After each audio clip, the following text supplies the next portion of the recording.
নেতৃত্ব বঙ্গবন্ধু পরিবার বা সেই পরিবারের সদস্যরা দিয়েছেন।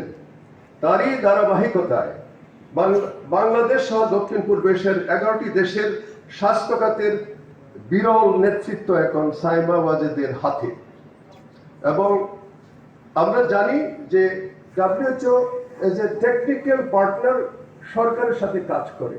আমি একবার ইন্ডিয়াতে একটা মিটিংয়ে ডক্টর পেরেরা সাগারাম ছিল WHO medical director something like that, এবং সে হি ওয়াজ আস্কিং মি যে দেখো তোমার বাংলাদেশ কন্টেন্টটা দেখো, বাংলাদেশে না চাইলে গভর্নমেন্ট যদি না চায় তা WHO কিছু করবে না।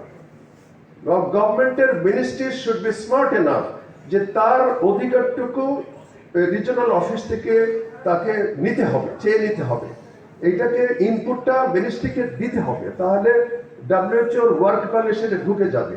এখন তো যেহেতু লিডারশিপই বাংলাদেশের হাতে, এবং আমি আশা করি যে সাইমা ওয়াজেদের নেতৃত্বে আমাদের হেলথ সেক্টরে আরো বেশি ঘুরে দাঁড়াবে বলে বিশ্বাস করি। এবং এইটা হলো রিজনাল ডাইরেক্টর প্রায়োরিটি, তার হয়তো ফ্ল্যাগশিপ প্রায়োরিটি বলে, ফ্ল্যাগশিপ প্রায়োরিটি। এইটা কিন্তু রিজনাল ডিরেক্টর এই তার কান্ট্রিগুলি যে সদস্য দেশের সাথে বসে সেই দেশের স্বাস্থ্য সেক্টরে কি কি সমস্যা রয়েছে এগুলি নিয়ে মন্ত্রণালয়ের সাথে বসে সে নির্ধারণ করবে। আমি ডেফিনেটলি মনে করি যে সাইমা ওয়াজেদের ফ্ল্যাগশিপ প্রায়োরিটির মধ্যে নিম্নলিখিত জিনিসগুলো থাকতে পারে, যেমন autism and neuro development disorder একটা ফ্ল্যাগশিপ প্রায়োরিটি ওনার থাকতে পারে। আরেকটি থাকতে পারে মেন্টাল হেলথের উপর একটা প্রায়োরিটি থাকতে পারে, এবং আর্লি চাইল্ডহুড ডেভেলপমেন্টের উপর তার একটা ফ্ল্যাগশিপ প্রায়োরিটি থাকতে পারে। সিস্টেম স্ট্রেংথেনিং এর উপর ফ্ল্যাগশিপ প্রায়োরিটি থাকতে পারে। পুনম ক্ষেত্রপাল 2 টার্ম 10 বছর উনি রিজনাল ডিরেক্টর ছিলেন, ওনার প্রায় 8টি ফ্ল্যাগশিপ প্রায়োরিটি ছিল। এটা রিজনাল ডাইরেক্টর নতুন যিনি আসেন তার সে আবার নতুন ফ্ল্যাগশিপ প্রায়োরিটি নির্ধারণ করতে পারেন। এখন আমাদের কথা হচ্ছে যে আমি আমার বক্তব্য শেষ পর্যায়ে আছি যে WHO তো আমরা জানি যে হেলথ সেক্টরে 6 বিল্ডিং ব্লক নিয়ে কাজ করে। এই 6 বিল্ডিং ব্লকের মধ্যে আমি প্রথমে বলতে চাই যে leadership and governance. Leadership and গভর্নেন্সের জন্য আমাদের এইবারের যে লিডার যারা মাননীয় প্রধানমন্ত্রী দিয়েছেন 2 জনকে, আর তার সাথে তার অ্যাসোসিয়েটস যারা রয়েছেন, আমি মনে করি খুবই একটা এক্সেলেন্ট টিম এবার রয়েছে, এবং তারা এই লিডারশিপ এবং গভর্নেন্সের জন্য হেলথ সেক্টরের প্রত্যেকটা জিনিস যে মনিটরিং এ আনা, অ্যাকাউন্টেবল করা, এইটা ঠিক মতো করতে হবে। কারণ আমাদের কিন্তু প্রচুর ইনফ্রাস্ট্রাকচার হয়েছে, লিডারশিপ এবং গভর্নেন্স যদি ভালো হয় দেন আসবে হলো সার্ভিস ডেলিভারি। এই সার্ভিস ডেলিভারি করতে গেলে আমার লাগবে হলো প্রয়োজনীয় জনবল লাগবে এবং স্কিলড জনবল লাগবে।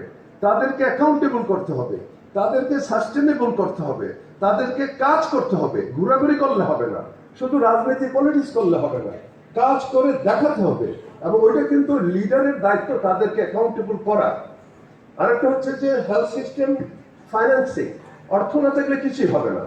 অর্থ ফাইন্যান্সিং এর উপর ডিপেন্ড করে availability of medicine and everything, all services, এইগুলি এবং নতুন জনবল নিয়োগ করা, সব ক্ষেত্রেই কিন্তু ফাইন্যান্সিং এর দরকার হবে। আর হলো হেলথ ওয়ার্কফোর্স, যে ওয়ার্কফোর্স আছে আমি জানি যে ওয়ার্কফোর্স অনেক ইনসাফিসিয়েন্ট ওয়ার্কফোর্স আছে। যেমন নাকি ওই দিন আমরা যে ইমিউনাইজেশন কাভারেজ আমরা যে total up to the grassroot level নেওয়ার জন্য আমাদেরকে যে সংসদে যে আলোচনা হলো সেখানে আমাদের দেওয়া ছিল, বললো যে মোর দেন 40% HA9, এই যে হেলথ অ্যাসিস্ট্যান্ট যারা কাজ করে গ্রামে, 40% পোস্ট আর লাইং ভ্যাকেন্ট, কাজে এইগুলো ফিল আপ করতে হবে। তারপরে access to medical products, vaccines and the technologies, এইটা হলো আরেকটা ব্লক। তাহলে এই অল কাইন্ডস অফ মেডিসিন যেটা, এবং মেডিসিন হলেই হবে না, ওই ফেক মেডিসিনের মার্কেট পড়ে গেছে, এটাও কিন্তু দেখতে হবে। যে এই যে হেলথ এন্ড কেয়ার, সেটা হলো এটা হয়েছিল অ্যাডাল্টারেট হয়েছিল, মানে এটা দূষিত হয়ে গেছিল, যার জন্য অনেকেই মারা গেছে আমরা জানি। এটা গভর্নমেন্ট এখন ব্যান করে দিচ্ছে।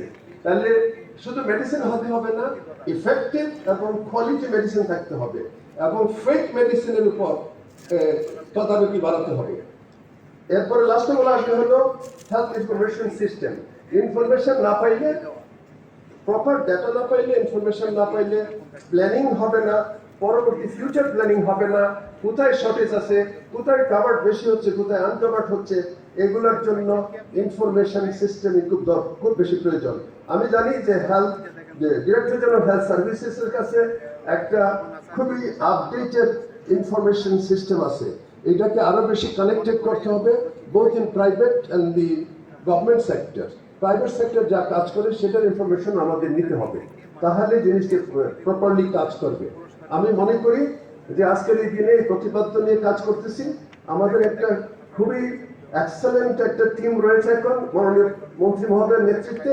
এই টিম যদি সিরিয়াসলি কাজ করে, যে বাংলাদেশের হেলথ সেক্টরের একটা দর্শনীয় পরিবর্তন আসবে within few months or years. Thank you very much.